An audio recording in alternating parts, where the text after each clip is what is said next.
put up here in a little bit. So, Jackie, 0, get that right in there on the video, because I want to refer to it later.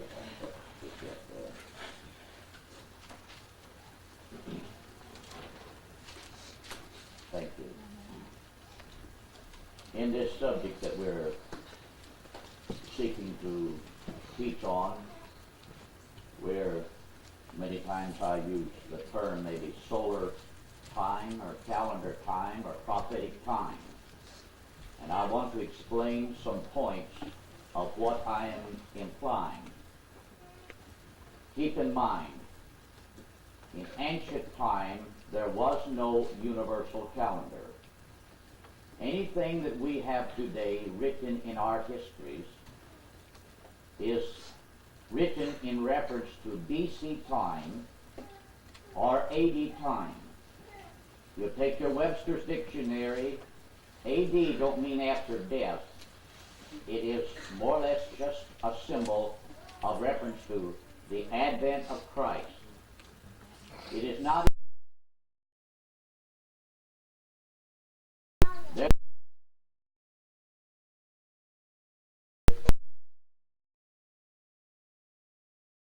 in their proper analysis. So this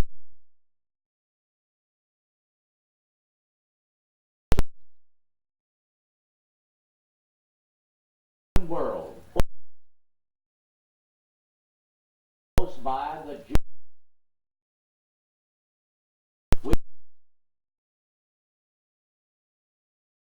the Romans' way of recording solar time. Now, solar time is how long it takes the earth to rotate around the sun. And we know now it takes 365 and 1/4 days. And because then we break that down into 12 months, according to the Roman or the Julian calendar, which is in reference to the corrected Roman calendar, which has been corrected 2 or 3 different times. Therefore, we go by a solar year. When you walk up to your calendar, those months on there, there's 12 months. Some have 31 days, some have 30 days, and the February only has 28 except in leap year. So when I'm referring to solar time, I'm talking about calendar time as we know it in the Western world today. Now, prophetic time is how we then read the prophecies in relationship to time, because prophetic time is not something that you will find recorded in history. You have to understand that somewheres God looks at time somewheres from the original time before the flood. There's no doubt time before the flood was measured in 12 equal balanced months of 30 days each month beginning with a new moon, and it would only take 360 days for the earth to travel around the sun, constituting a well-balanced year. We know that in a complete circle, there's only 360 degrees. All right. So then prophetic time is 360 days. And when we refer to and say astronomical time, we're actually, it's a word more or less that explains the universe. And God fills the universe. How many understand what we mean by that? Astronomics is not something other that you just define from the sun. That's a word that you define looking at the whole total universe. But as God looks down on the earth, and when he had this prophecy written by Daniel in the 9th chapter, and said 70 weeks are determined upon thy people, then God was giving us a mystical means of somehow or other time would be measured. Therefore, that's what I mean then when we are looking at it in that respect. Now there's something other I want to refer to again before we put the other chart up there over that as we go into the last week of Daniel, and we'll try to finish this subject up this morning. But I want to emphatically state And I think it will be more clear when we deal with this 70th week, which somehow or other is somewhere in front of us as far as time, and it's yet to be fulfilled.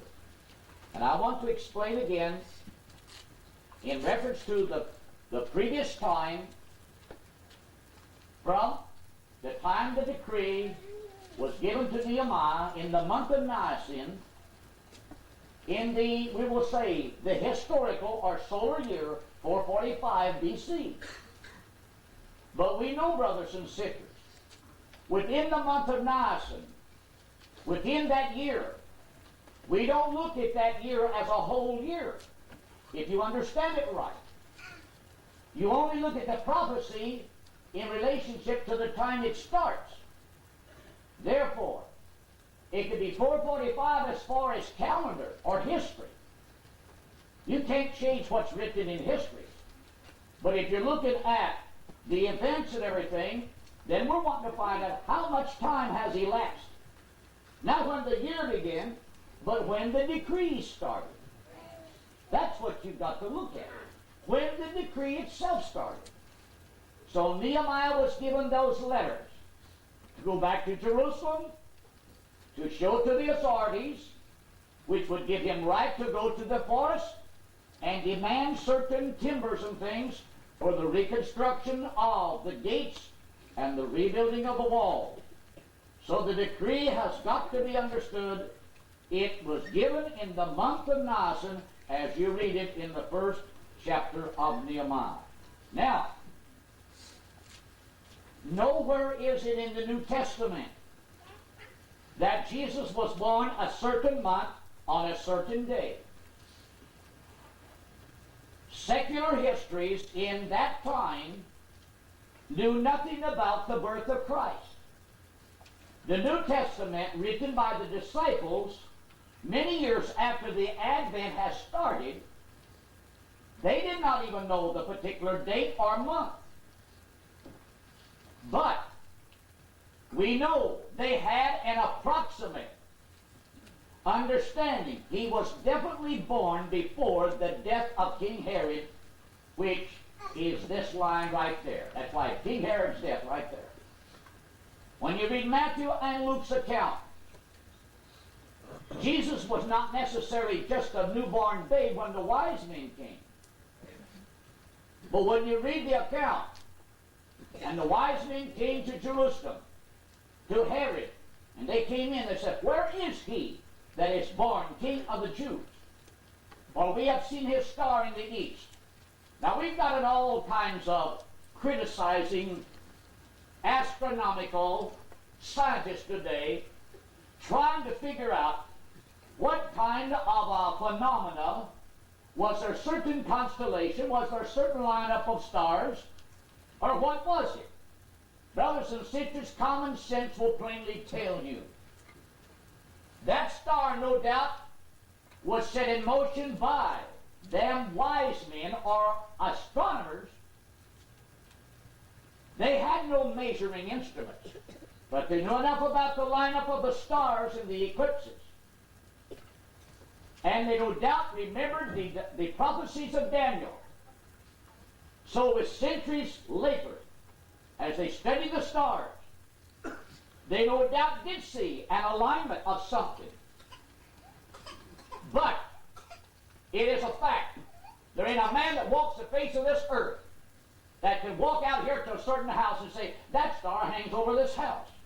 Because you can get in that car and ride 100 miles away and stand beside of another house, and the same star looks like it's hanging over that. Amen. That wise men, brothers and sisters, was not guided by an eclipse or a lineup of planets. Whatever they saw in the heavens, that did foretell this as far as astronomy. There was no doubt a supernatural phenomena that was brought out of that, and that's what they followed. Because you can only look at a star by night. But there ain't a man that walks the face of this earth that can say, "That star's hanging over my house." But you can drive not the next state, the same star looks like it's hanging over that house. So I'm saying this morning, to get rid of all the critics. I don't care what you read in the newspaper. There was a supernatural star. If it was an angel that hovered in the heaven, and he projected himself in that manner, it guided the wise men. And they followed that star to Bethlehem of Judea. And they stopped right over the house, at the house where the star pointed to. God's got his ways of manifesting his supernatural to people that are simple enough to believe it. That's what confounds the wise and makes fools out of them. Now, when they saw the young child, we're not saying how old the child was. The Bible don't read that. He could have been 6 months old. He could have been even a year old. But when they left the young child's house, the angel of the Lord told those wise men, go back home another way. So if an angel told them to go home another way, then I'm sure that angel was in that phenomena that led them there. Now, it was at the same time the angel of the Lord came to Joseph, said, rise up, take the young child and his mother, and flee into Egypt and stay there until I send for you. When the wise men didn't return to Jerusalem, King Herod immediately thought, them guys have pulled a trick on me. He gathered his officials, and he made a decree that all male children in that Bethlehem area, in the borders thereof, from 2-year-old and down. So from this we then surmise, he had been told by the wise men what time the star appeared to them. How many weeks or months back they had been followed. You're not going to walk, I don't care, walk or ride camel, and come from where they came from and to Jerusalem just in a day or two's time. You're going to be weeks on the road, coming across the desert. So when Herod then, seeing that there's a trick being played, he made a commandment. And by setting it 2 years of age, that don't mean that Jesus was 2 years old. It meant that Herod gave it the benefit of the doubt. By taking every male child 2 years and down, he would make a clean sweep and get them all. That's why Jesus then was carried to Egypt. That would also fulfill another scripture, that out of Egypt, God would call for his son. Now, how long Jesus, Joseph, and Mary have been in Egypt? It's not written. But he was there just long enough that King Herod died. And no sooner does he die, which then marks that terminating point to what we call BC history, because most secular histories was written by each form of national government in respect to the reign of their kings. And the reason I say that, when you go back to the book of Chronicles and the book of Kings, notice how it's written. It's not written in compliance with the universal calendar. It's not written in 1620 BC, no. Their chronology, their kings, in the second year of the reign of King so-and-so, on the 3rd month and the 23rd day, such and such a thing happened. All the nations compiled their histories like that, except the Romans. And yet even with the Romans, while they had what we call a solar year, yet it was written much in respect to the reign of their Caesars. So then, brothers and sisters, when we pass then King Herod's death, which closes BC reckoning, and we begin to refer to the Advent time of Christ, we're looking at a proximity. Where was he born at prior to his death? But if we look at the 70 weeks right, especially the first 69, we're going to be able, brothers and sisters, to gather this information. It's almost like, brothers and sisters, mathematics or algebra. X over Y times 3 over Z. And I tell you, brothers and sisters, I look at that when I went to school and I said, that's for crazy people. I don't care how big a problem you give me. How many columns? But when you start giving me Y's and Z's and this and everything, I'm foolish. But I realize it's a workable thing. You just have to know the formula of what those things are referenced. So now then, to cut the time short, that's why we put this piece of tape up here last Sunday night. This is in reference to solar time. This coming through here, the black line under this was in reference then to history time, as you read and compile it all in the various books. Because the books of history records the events that have went on earth in time. But when we refer then to the 70 weeks of Daniel, we're looking how we apply Scripture and history to the prophetic point of interest. So we know that within this first 69 weeks, that was fulfilled precisely on the crucifixion of Jesus. There was exactly 483 prophetic years, each one having equal 360 days each. When we refer to solar time in respect to that, there was actually only 476 solar years and 24 days. That would tell you, brothers and sisters, it's utterly impossible for Jesus to have been cut off in the middle of the 70th week. Because if he was cut off in the middle of the 70th week, you would have, brothers and sisters, 486 and 1/2 prophetic years. You understand what I mean? But you cannot get 486 and 1/2 prophetic years out of 476 solar years in 24 days of total time. Now, as I read this last Sunday night, I want to read it again and re-emphasize as we look at that 69 weeks of Daniel, each week having 7 years. It's equal 483 years of prophecy, 380 days, 360 days each to each one. Now, when we look at this end of this tape line, Jesus was crucified in April 33 AD. Now, as I read that scientific article the other night, it says April the 6th, I believe it was. It's stated in that article.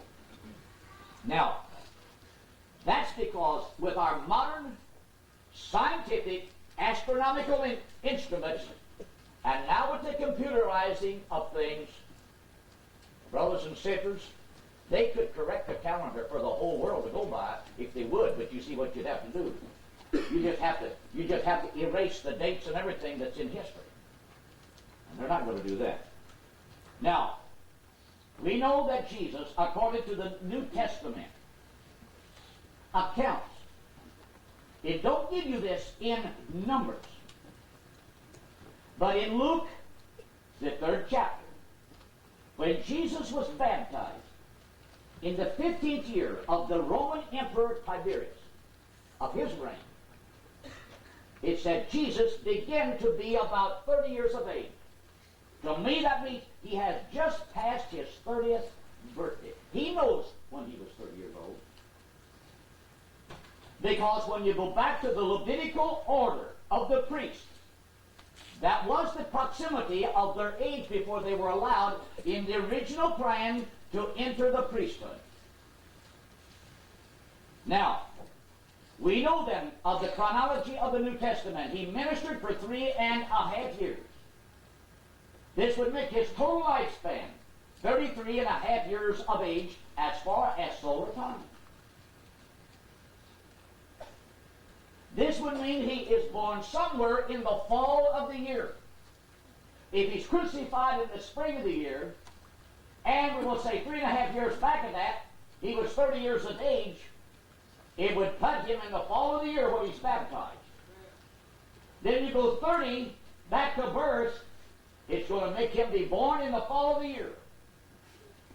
Therefore, brothers and sisters, when we break his solar lifespan, 33.5 solar years down, into prophetic time, when it's applying his lifespan into prophetic time, it equals to 34 prophetic years, which if you look at this number, 62 weeks here, is actually 434 years from this point to this point.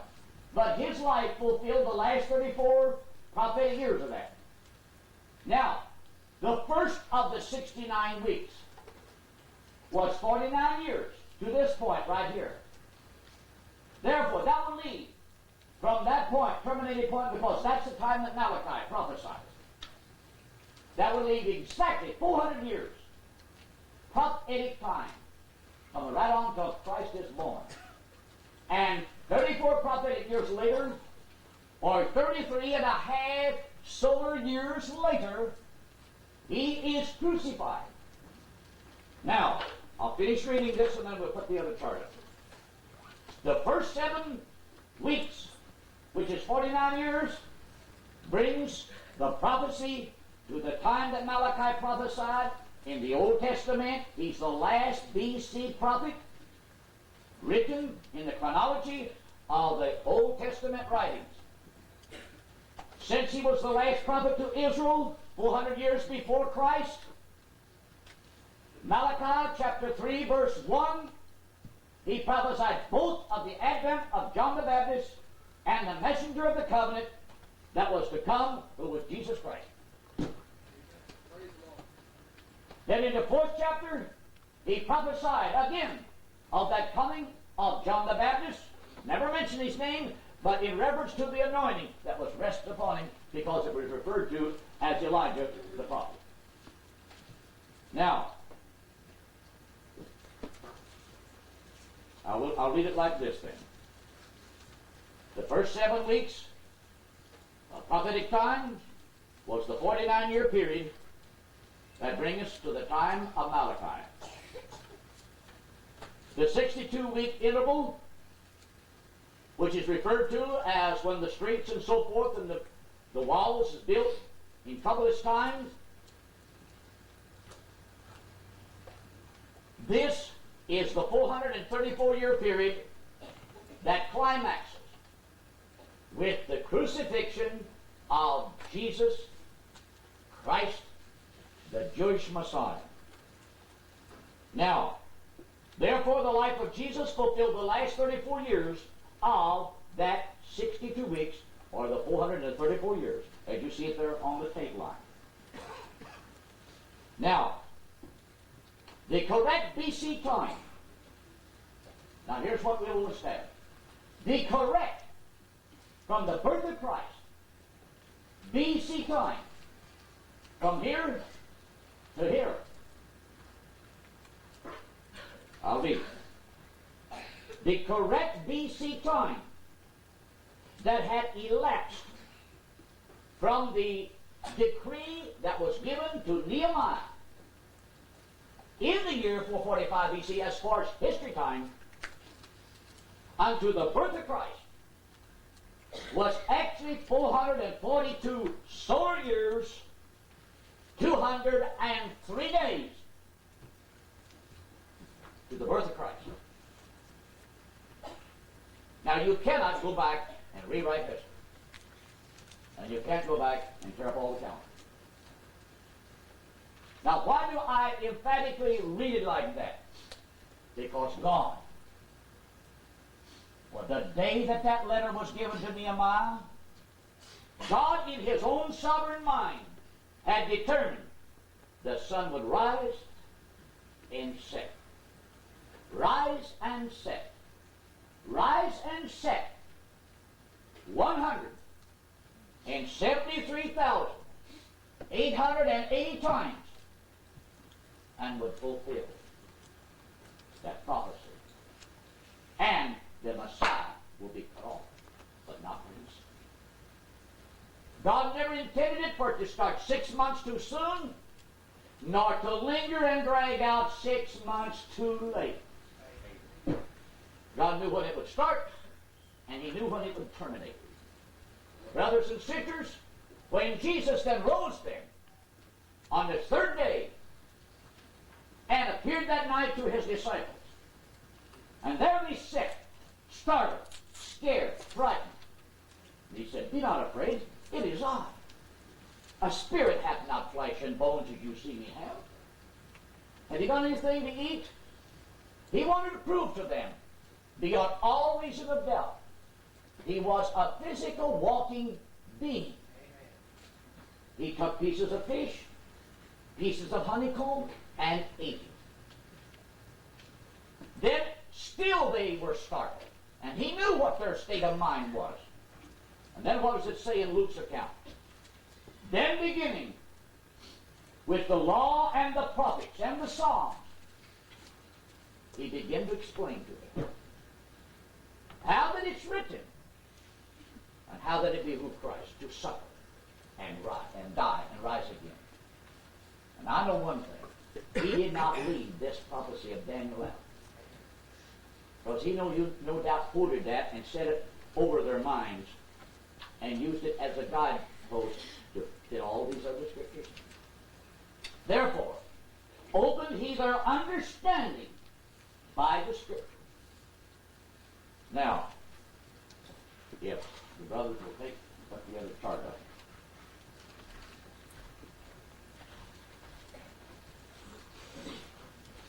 I'll let you zoom in on it exactly and get it on the beginning first.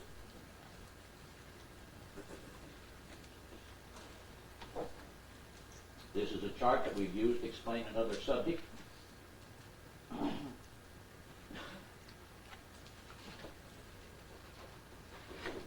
But at least the chart that we're going to put up now describes the last week, how we have to see the last week.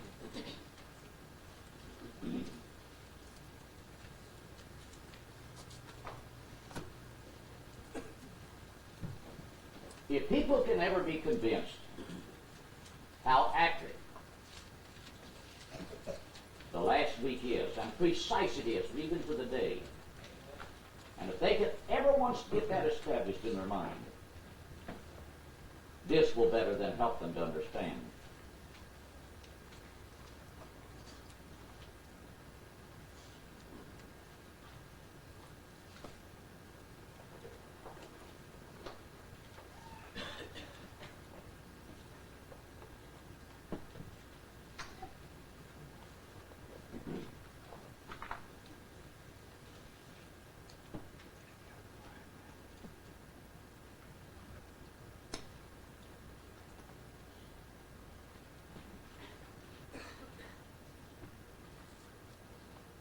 This chart, naturally, is just a little longer.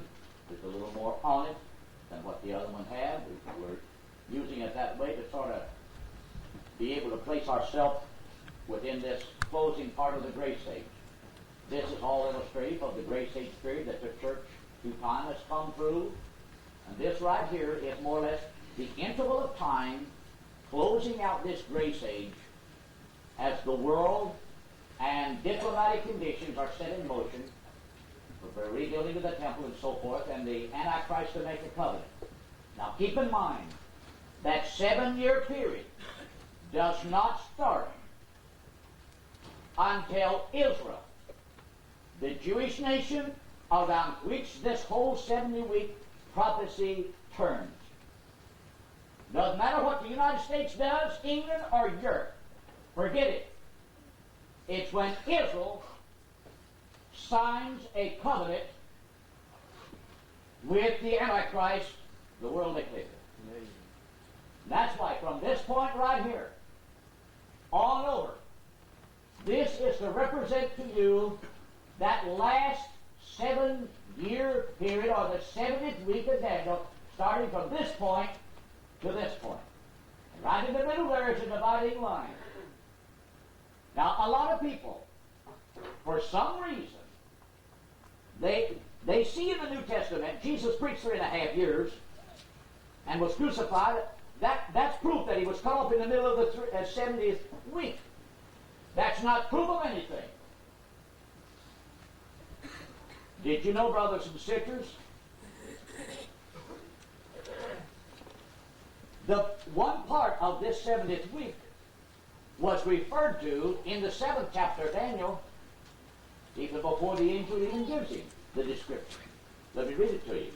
I've got certain things written down here to keep my line of thought all in continuity.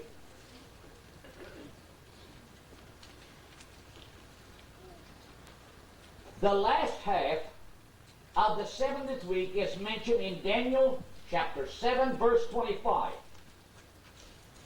When the angel was describing to Daniel about this particular horn that was to come up amidst the 10 horns upon this old Roman beast, and how that horn would have a mouth speaking great things, and the eyes like a man, and he would seek to change times, laws, and seasons, and so forth. And this would prevail for a time, times, and a dividing of time. First indication that we have in the writing of prophets that there's going to be a time referred to in that likeness. Now, if we did not have no more reference to numbers or anything, it could be any man's guess as to what the word time is symbol of, times, or dividing of time. But brothers and sisters, the Lord didn't stop with that. Now I'm going to read this morning, before we go into this. Let's turn our Bibles to chapter 9 of Daniel, verse 27. Because between verse 26 and 27 is the grace age period. Therefore, there's nothing written in Daniel that describes necessarily that. The thing that stands out in the 26th verse,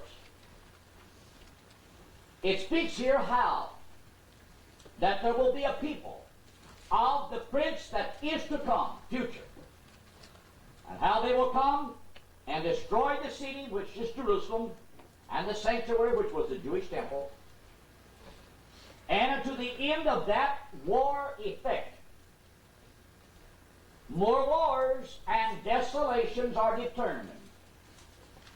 And when you read, brothers and sisters, the history of the fall of Jerusalem and the Jewish temple in 69 and 70 A.D., up until the Six-Day War, empire after empire came. Jerusalem was constantly trod underfoot. It fulfilled the words of Jesus. And Jerusalem shall be trodden down of the Gentiles. One Gentile power. Jerusalem was a crossroad. Jerusalem shall be trodden down of the Gentiles until the times of the Gentiles be fulfilled. And so the end of the war of 69 and 70 A.D., more wars are determined, more conflict, more desolations. All you have to do is go to your library and read. There was another time the Persians, only in a different way, came. The first time we was in Israel, our guide took us to an old place. To me, it would look like a rock quarry. But to people in ancient times, it was a place where Persians buried their royalty. Somewhere along in the 8th or 9th century. This is after the Mohammedans had conquered the Middle East. There was a reign there of a certain type of an empire. And these Persians came and lived in this area of Jerusalem. And this huge thing looks like a rock quarry. It's where they carried on their religious festivities at burial time.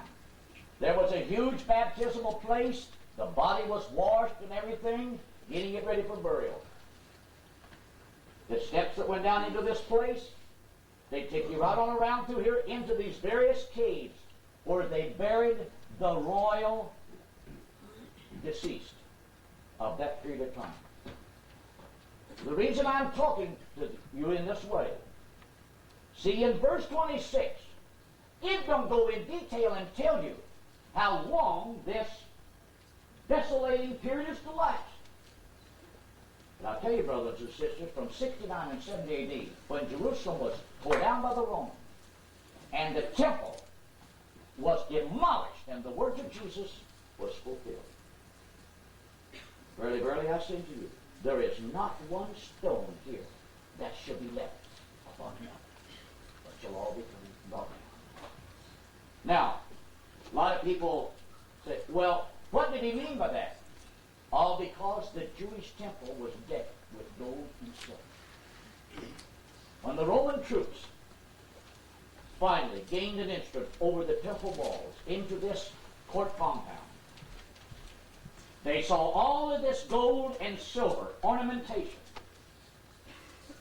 They set about to dismantle this, but in so doing, they set everything on fire. The silver and the gold melted. And again, you know what it would do? It would melt and run through the cracks of the rocks.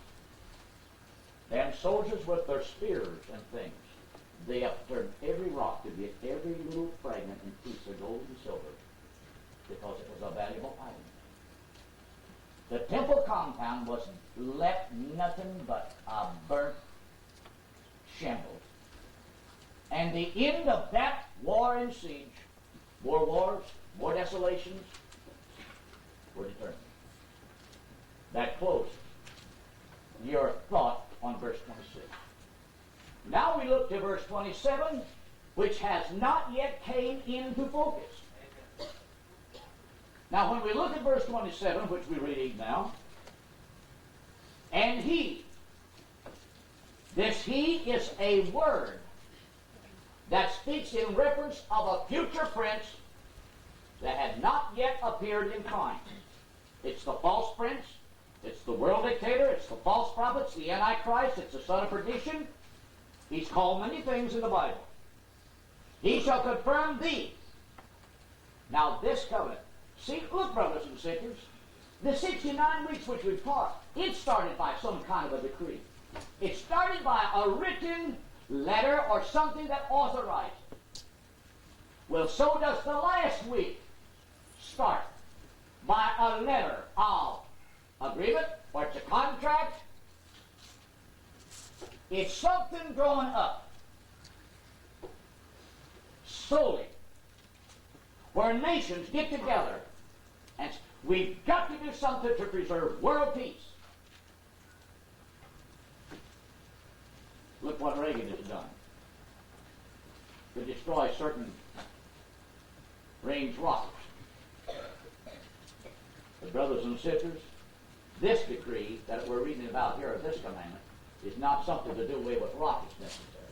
It's something other than nations are, we will say, binding themselves to an agreement wherein they will cooperate, and this will include domestic, social, economics, because when we go back to Daniel about chapter 11, this Antichrist, this false prince, he's coming in with flatteries, speaking lies and hypocrisy, as Paul referred to it. Somewhere the world is looking for a mastermind that can stand before the world of politicians and literally sway them under by his philosophy. And there ain't a man of war on the face of the earth today that can do that, like the Pope did. Ain't it strange? When we had 2 federal penitentiaries here last month, and they went on a rampage like they did, who was the type of man they used to be the negotiator, the arbitrator? A Catholic priest.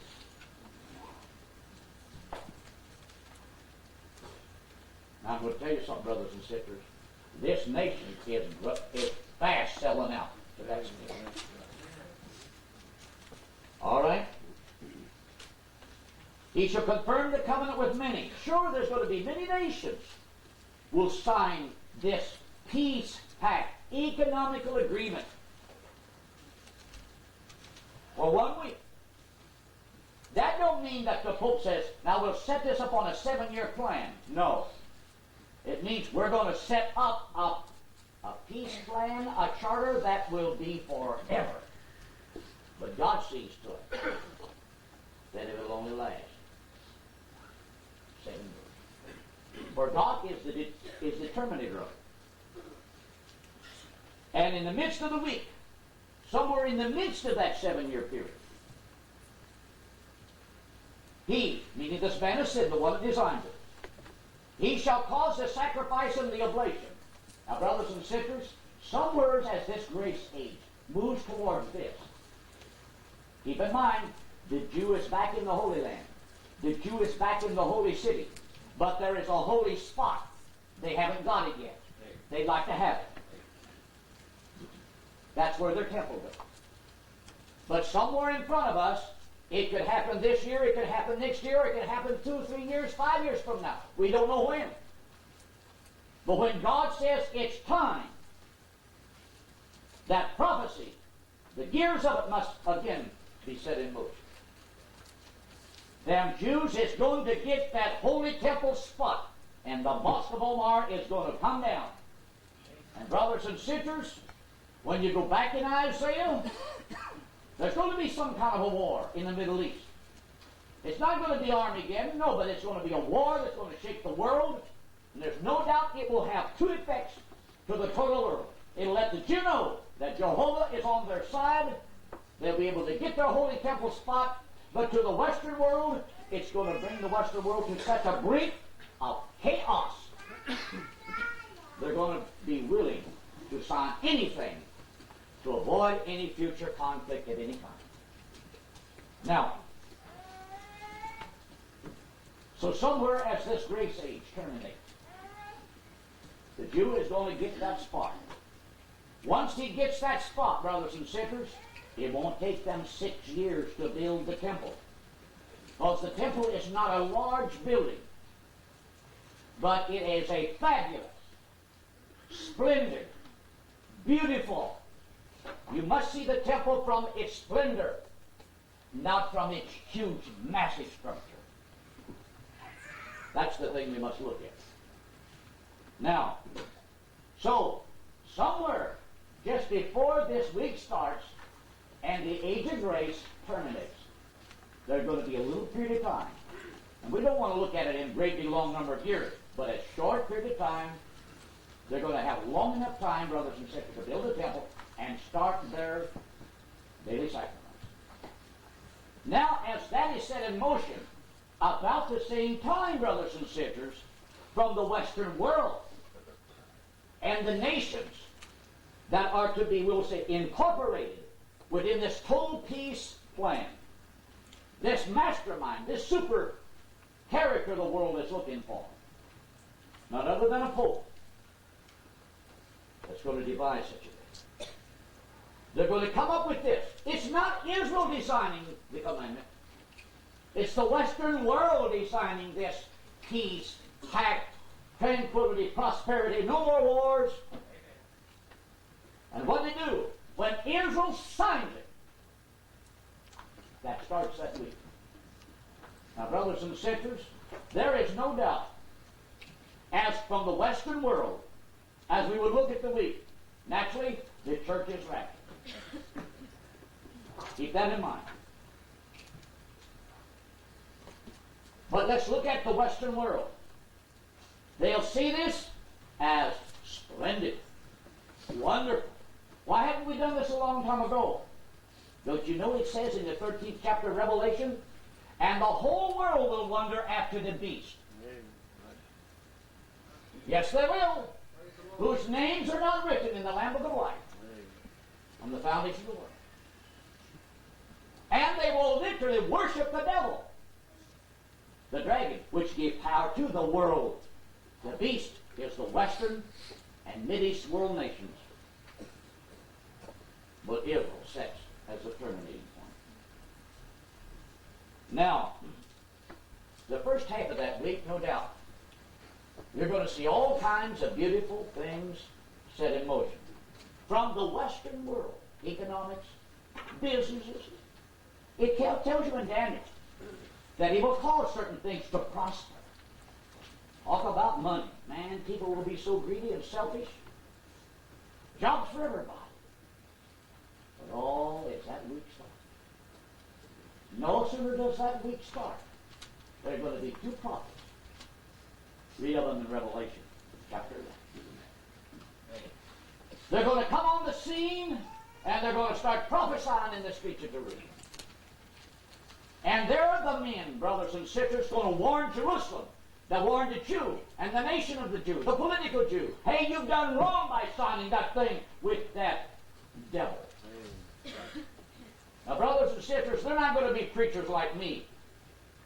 They're going to be prophets like Moses and Elijah of old. Because God's going to invest in them an anointing, and He is going to confirm them with certain types of signs. Because He plainly tells you in Revelation 11, they will have power to shut the heavens. Elijah did that. And turn water to blood. Moses did that. Now, brothers and sisters, while in the Western world, they're going to have an industrial, economical system rising, money flowing, and brother, morality won't get one bit better. Sodomites is the order of the day. The human family, away with it. Man will be living just like beasts. Because he's reached the place, he no longer has the Spirit of God restraining him. But within Israel, you've got another picture. Sure, you've got a perverted side in Israel today. You know why? They learn it from us. Young people go back to Jerusalem smoking pot, living immoral just like they do in New York or Chicago. I'll never forget one time, brothers and sisters, when we was coming back from Norway. We had to ride a bus way out to a certain airport to catch this C-47 that was coming out of Italy. And as we got on it, we noticed the thing just sat there and sat there and sat there before it took off. After a while, it did take off. Come to find out, they was waiting for the caterers that bring the catering food for the plane to come up with some kosher food because they had so many Israeli students on there that had spent so many months in Israel studying archaeology. Some of them was from St. Louis. Now, brothers and sisters, they were so holy, they wouldn't eat what we was eating. But they was ornery enough to wear T-shirts, "I was born to raise hell."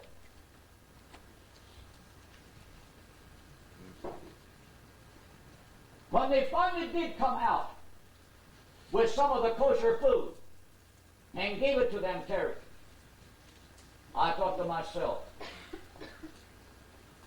one of these days, something's going to take place in your homeland. And it would be good for you young people to be there. Well, you yank them kind of T-shirts off. You can't be holy and raise hell too. You can't believe in Moses' law and let the land rest on the seventh day and lease it to an Arab to go ahead and farm it, and him give you the money. When God said, the seventh year will be a year for the land to rest, and thou wilt not harvest it, neither will thou glean it. That means you won't lease it to an Arab. So you see, Israel's got a lot to learn. Well, if I don't hurry here, I'm going to get through with this thing. But that first half of this 7-year period is going to be, brothers and sisters, and you read it in Revelation, chapter 11, verses 3 through 6, it describes them prophets. They're going to prophesy 1,203 score days, which is precisely 3½ prophetic year. Not solar year. 3½ prophetic year. Now then, when we look at these different measurements of time, in Revelation 13, where it speaks about the beast rising up here in the end time in the Western world, and he saw that one of the deadly wounds on one of the heads was healed. And it states in the 13th chapter, and that healed head would have power to continue for the space of 42 months. What does that say? That's 3½ years prophetic months. 360 days each one. That's the 13th chapter, what it says about the beast system. Now, why does it say 42 months? Because it's in the last half, when he will show forth his diabolical power in doing what it says in Revelation 13. But we must understand, he is the one that right here sets this 70th week in motion. It's not the two prophets that divides the week. It's not the Western world that starts the weeks. They no doubt are the masterminds of such an agreement, a contract, a covenant, a commandment, whatever you will. But the minute that political Israel signs it, the day it's signed, God will see to it.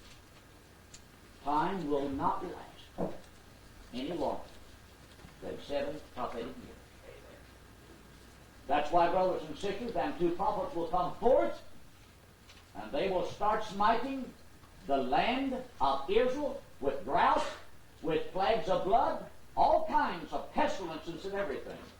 And it's actually then, brothers and sisters, that Joel's prophecy will come into effect. And there'll be strange signs in the heavens and the earth beneath, blood and fire and vapors of smoke. Why? Because the elements become accessible for the power of God to be displayed through the ministry of those prophets. There's no doubt, brothers and sisters, while the political Jew is enjoying prosperity,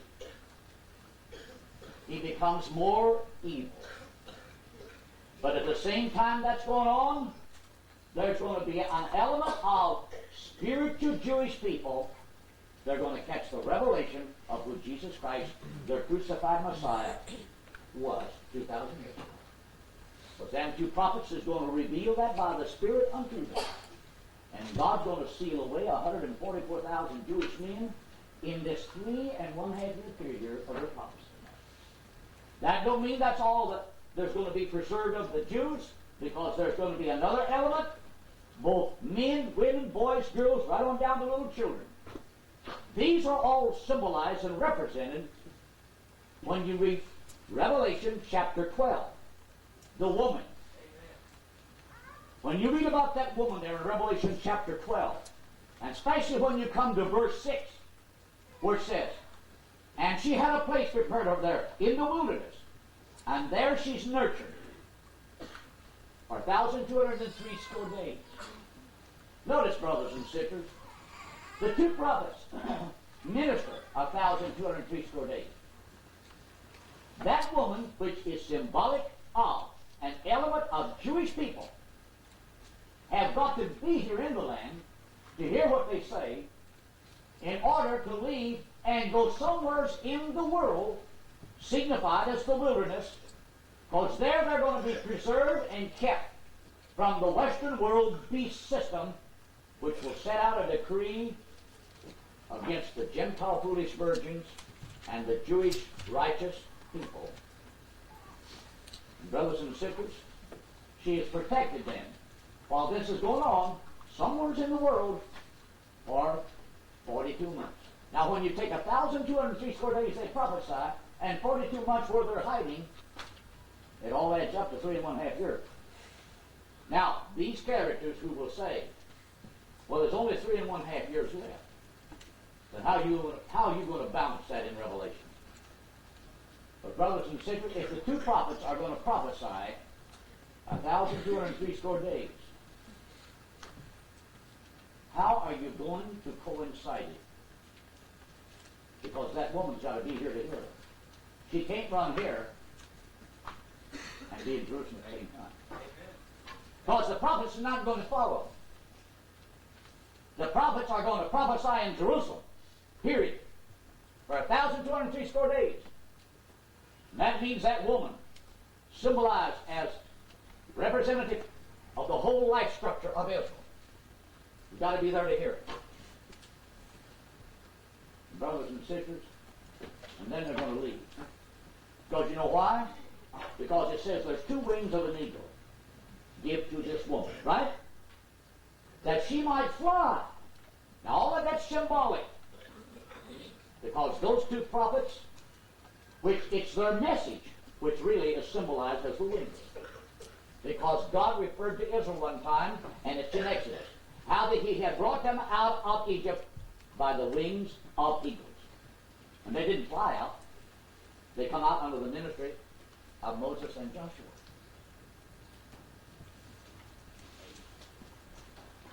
Now then, brothers and sisters,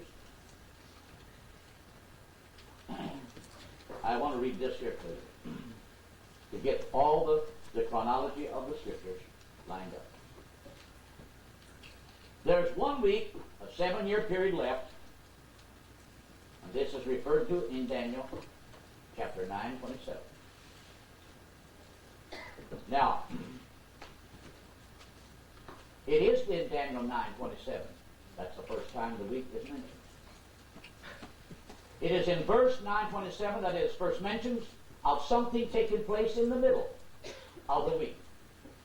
And that takes place in the middle of that week is not the crucifixion of Christ. It's this man of sin which had not come in the 26th verse, but he does come in the 27th verse. And he is the one that breaks this covenant. The same covenant he initiates is the same covenant that he breaks. So there's no doubt, brothers and sisters, when the world begins to view and see what these two prophets do by prophesying in Israel, and the havoc, the confusion of the drought in Greece, and these judgments, there's no doubt it does somehow or other interrupts, we will say, the economic progress of things in it. That's always been God's means of judgment to Israel. When they wouldn't listen to him, he would send a drought. He cut off supplies of everything, and then things begin to get scarce, and you know how the picture would go back, basically back in the kingdom. So when we see this, we cannot help but realize that man of sin, he sits over here in Rome, watching this all go on. And there's no doubt, brothers and sisters, as it says, while they're prophesying, it says, no man durst hurt them. If any man durst raise a hand against them, fire proceeds out of their mouths and destroys their enemies. That's just exactly like it was in the days of Elijah.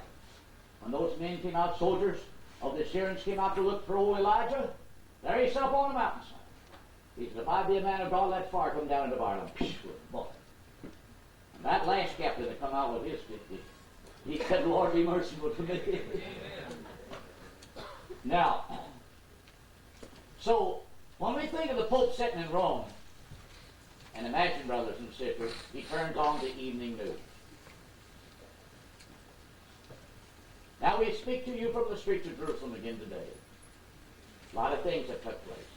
There's much confusion, much havoc. One element of people are rejoicing, and you know probably how the news commentators would go. When that old Pope sitting over there in Rome, looking at that TV screen, he's very much interested in what his wonderful peace plan, how is it working in the Middle East? There's an element of Jews, they're dissatisfied. These two prophets has got them all shook up. They can't be political one day and spiritual the next. Don't tell me it won't bring confusion in that society. Sure, there's going to be some more who want to raise hell. But there's going to be some when they get on God's side. And there ain't a thing the Pope can do, brothers and sisters, as long as those men are required to fulfill their allotted days. But it also says in the 11th chapter, and when the days of their prophecy is coming to a close, that beast shall ascend out of the bottomless pit. That's none other than the devil who reigns there. He comes up through that European system, and as he anoints that man of sin, in other words, things that was promised, written to be agreed with, that Pope changes his mind, he gets so angry, and brothers and sisters, his anger against those prophets is like Judas was against Jesus. And he'll say, I'm going there and cut them boys off. Brothers and sisters, you can see his United Nations, European police force, NATO troops, call whatever you want to. He's going to take an armada of troops in there and show them Jews who's lost. He won't be able to do it until God allows him to do it. But boy, when he steps into Jerusalem, he's going to shut the doors to the temple. He's going to desecrate that altar. He's going to set himself up in that temple, and he's going to show them Jews who's boss. And for 42 months, them European troops, whoever they might be, they're going to walk the streets of the Jerusalem, and the political Jew is going to knuckle down and cooperate. But there's going to be other Jews before he gets there. They've done been told by the two prophets. When you see certain things come about, get out of here. And then comes Daniel chapter 12. When Daniel watching this man that stood on the water, and he begged this other angel, what do certain things mean? He's done been told, shut it up until the time of the end. But Daniel said, his understanding was troubled. And he pleaded once more, but what do certain things mean? And the angel turns to the one on the water. And he sees the one standing on the water as he lifted up one hand to heaven. Same picture as you see in Revelation 10. Only he is lifting his hand up and swearing in respects to a different element of people. And he said, these times will be. There are time and times and the dividing of times. And when he, referring to the Antichrist, has accomplished that time of the scattering of the power of the Holy people. And brothers and sisters, in that last 3.5 years, that spiritual Jew will be scattered. There won't be one found left in the church. And he'll set out a bloodbath to exterminate and get rid of every spiritual Jew that will not comply. That's really, brothers and sisters, when you're marked, your boycott, and all of these other things come in to be as tools used by the Antichrist. That's when, brothers and sisters, mankind will really have to knuckle down. Well, I realize there's a lot of other things can be said this morning. But the main thing is that we point out there is a 7-year period left of that 70th week. It's in front of us yet, and we could be getting close to it. Once it starts, it will not last 7.5 years, and it will not start 6 months before time. Now let's take the words of Jesus as we close. Jesus spoke of the Great Tribulation period. Many times Gentile Bible teachers, they refer to this total 7 years as tribulation. It is not. No. It's spoken of in Daniel as it is introduced by the man of sin. Certain things are going to prosper. He comes in by peace flattery, peace promises. If he come on the scene, brothers and sisters, ready to cut heads and so forth, you probably wouldn't see that kind of a picture. But the world is brought to a brink of something.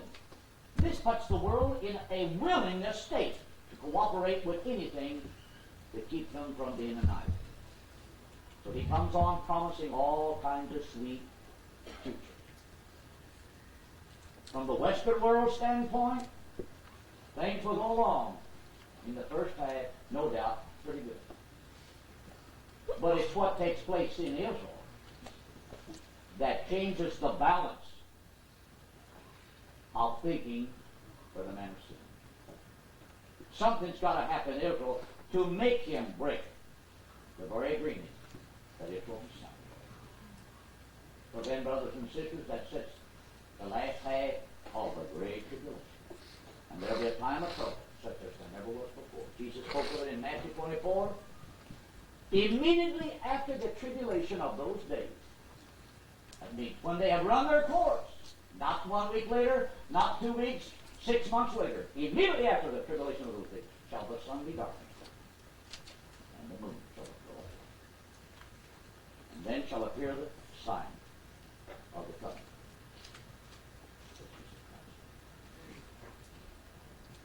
May the Lord bless you this morning, brothers and sisters. People who have tried to mix this thing all up, argue and fuss and stew and use other things to measure by, they're going to be left without anything to work with one of these days. Heavenly Father, I'm just a mortal creature. And Lord, we're looking to you this morning. We know not when that period of time will start. But I pray, God, help us from now to whatever lays ahead. Help us to live and walk with our eyes open, our ears unstopped, and our heart in tune with you, Lord. Keep us ever true to the center of your will. We ask in Jesus Christ's name. Amen.